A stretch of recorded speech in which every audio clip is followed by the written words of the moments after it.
Hey guys, welcome to my channel. My name is Anmol. If you haven't subscribed already, please do. You'll be supporting me heaps. In this channel, I talk about things that I'm super passionate about, and my main goal is that you learn something new after watching any one of my videos. I feel grateful that I can finally be able to travel again. After Australia having their international borders closed for at least 19 months now.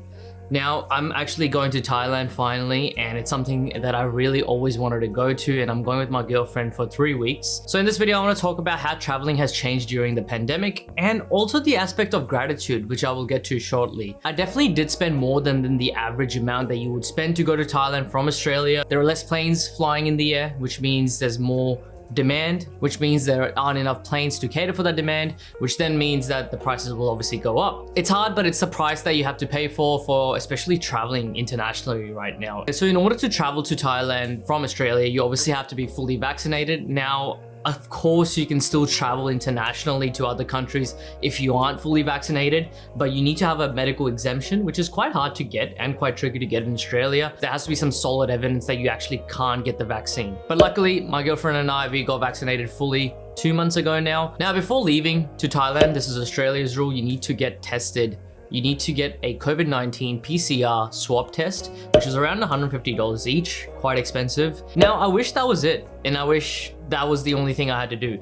But unfortunately, that was just the beginning of many other things that I had to do in order to be able to travel. Also, I would like to pinpoint that insurance now is apparently mandatory whenever you're leaving Australia. Travel insurance, I mean. Now, in the past, I've always gotten travel insurance. You should get travel insurance. It's like driving a car and not having car insurance, you know? You're likely to hit your car somewhere or get it damaged by someone else. Same as traveling. You're entering a foreign country, you don't know the language, you don't know the people, you don't know the place.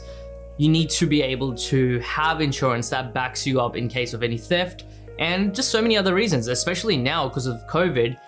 Travel insurance companies have integrated COVID policies. What happens if you get COVID? What happens if you have to get hospitalized? What happens if you die from COVID? Touch wood, I won't. Next, this was the most frustrating and really upsetting part. Not even upsetting, I think it was just more frustrating than upsetting. In order to get to Thailand, you need to apply for a pass called a Thai pass, which is basically a document, a government document constructed by the Thai embassy. The Thai embassy says that the Thai pass usually takes 5 to 8 business days to get approved. Applied for it like 2 weeks ago, and my trip is in a week and a half from now. And it got rejected the first time, and that happened on my fault. I think I just didn't upload something correctly, and that was completely fair. Now, the second time I applied for the Thai pass, it got rejected again. And that started to get a bit scary because the trip was coming very close and they were taking 2 to 3 business days to get back to me. Thank God it was in 5 to 7 business days. The second time I got rejected was due to the travel insurance company I'm with. They didn't send me the correct documents and my name wasn't on top of the document, it was in the middle.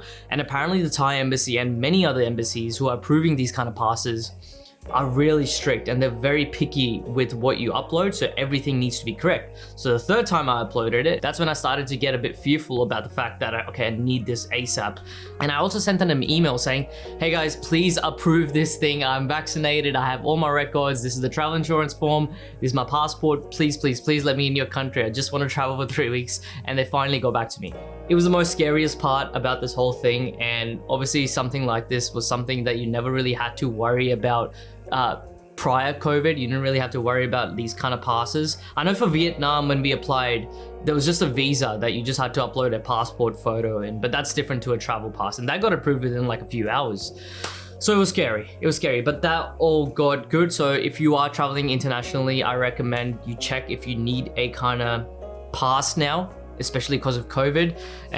You probably will, and I recommend you upload your documents as soon as you can and you don't wait, and you email them. They usually get back to you very quickly. Each country have their own isolation laws, and luckily Thailand only has 1 night isolation for people coming from Australia, and I think other countries in the world as well, which is quite good because Vietnam and Japan, I'm sure they have like 3 nights or 5 nights, and there's nothing worse than going to a country and having to factor in, I have to stay an extra 5 nights. I don't know about you guys, but Victoria was the most locked down city in the world, and I don't want to isolate any more than 1 day. So when we arrive in Thailand, a shuttle bus will pick us up from the airport and directly take us to a hotel. These are the SHA certified hotels. These SHA certified hotels means that the people working at the hotels are fully vaccinated, and the hotel will abide by fully strict COVID laws. So it's the best kind of hotels you can stay in. I don't know if these kind of approved SHA certificate hotels are in other parts of Asia, but I know Thailand had this, and in order to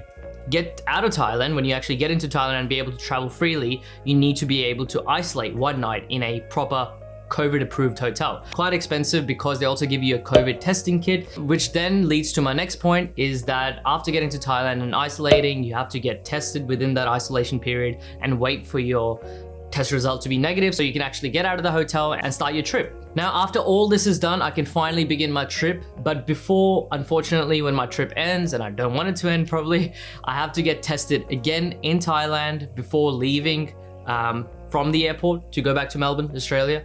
And I need to figure out how I'm going to do that. I still haven't really looked into that properly. In the wake of the recent Omicron variant that arose in South Africa, I'm pretty sure, the Australian government have changed their isolation laws. We had just scrapped all the isolation laws when people were coming back from international travel. You didn't have to isolate, you didn't have to hotel quarantine, you didn't have to do anything, which means now you have to isolate for 3 days at home.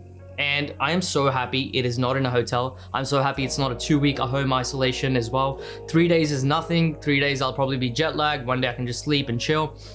So that's good. And that's everything I have to do. It sounds chaotic, it sounds tedious, but it's the price that I have to pay to travel international. So much has changed. We live in different times and you kind of have to adapt to these times.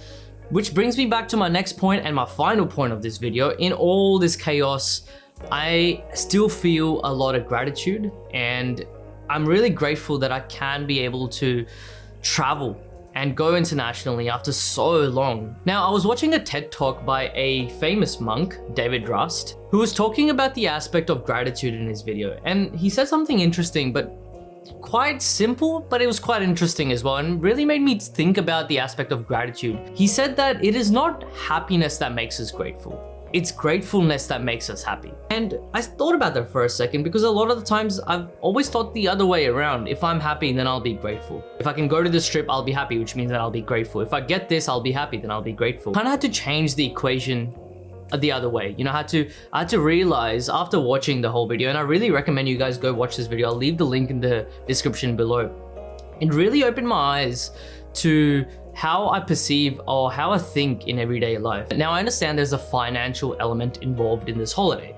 If I didn't have the money to afford this holiday, I wouldn't be able to go to this holiday. And if I wouldn't been able to go to this holiday, I wouldn't have been grateful. And if I wouldn't have been grateful, I wouldn't have been happy. So I understand there's this underlying theme of money involved, but I would also counteract that argument by saying I have worked hard for this holiday. You know, I've worked overtime and I've balanced uni and so many other things with it and saved up incrementally to be able to go on this holiday. That financial equation is there, but I think I can just put that away for now because I just feel blessed that I can do all that anyway. But I still think what David Rast, the monk who was talking about the video, kind of changed my perception of the aspect of gratitude. I always thought that, you know, I'll get this and I'll become happy and then I'll start to feel grateful. If I get that jacket, I'll be, oh, okay, that looks like a cool jacket. I'll get it and I'll be like, oh, okay, this looks really nice on me. I'm happy now. Oh, I'm grateful to have this jacket.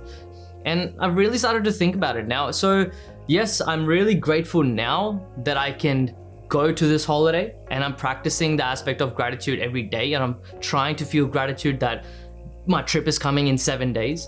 And in turn, I sense a lot of happiness coming out of it, rather than waiting to go to Thailand, feeling happy, and then coming back from Thailand, I'm like, oh, okay, I'm grateful that I felt happy there so I could do that trip. So I'm already starting to practice gratitude about things that are about to happen or things that just are, such as a healthy body, a healthy mind, everything. So I feel grateful. I feel grateful that I can go to this trip and I can just have a great time, and in turn, it's just making me happy.